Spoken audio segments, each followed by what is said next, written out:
Nobody will admit that they are a liar. Most of the time, liars do not even realize when they are lying. But a child of God should not indulge in this sin, especially when it comes to their relationships.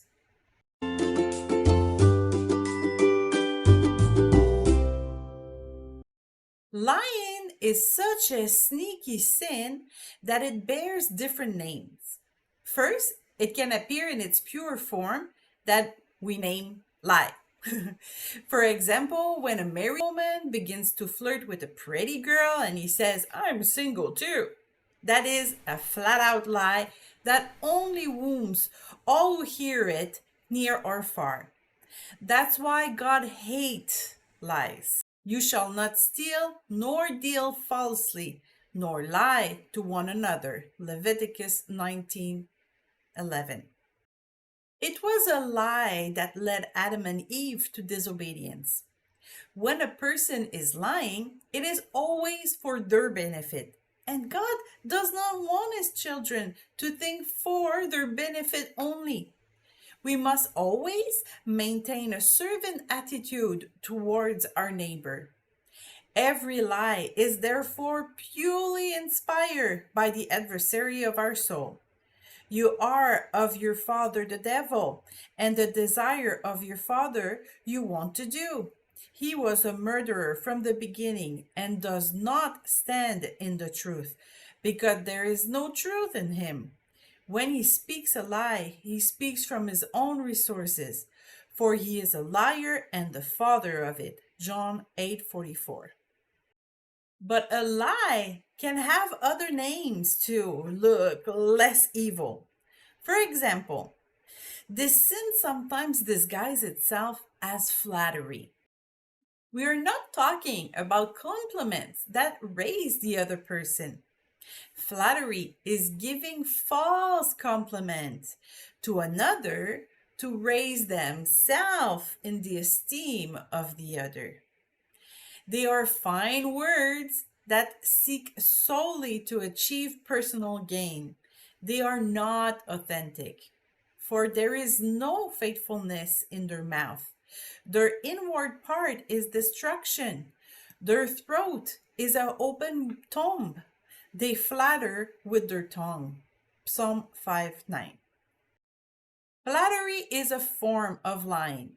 Do not tell someone, oh, I'm so glad you're here, when you hope this person would have stayed home. And above all, never use the name of God in your flattery. It would be like the ultimate offense. For example, do not say, God told me that He has another for you, and I don't want to stop you from entering His promise, when you just want to refuse their advance. If your compliments are not free, it's flattery, a form of lying. For those who are such do not serve our Lord Jesus Christ, but their own belly, and by smooth words and flattering speech deceive the hearts of the simple. Romans 16:18. Another disguise of lies is joking. It happens sometimes when someone speaks out a tough truth and then immediately cancel it by saying, no, no, I'm joking. If they were thinking that, then they are lying when they say I'm joking. We must know how to stand behind our words or otherwise say nothing. God is not against humor as long as jokes makes everyone laugh and do not come from a lie. Like a madman who throws firebrands, arrows, and death is the man who deceives his neighbor and says, I was only joking. Proverb 26:18 and 19.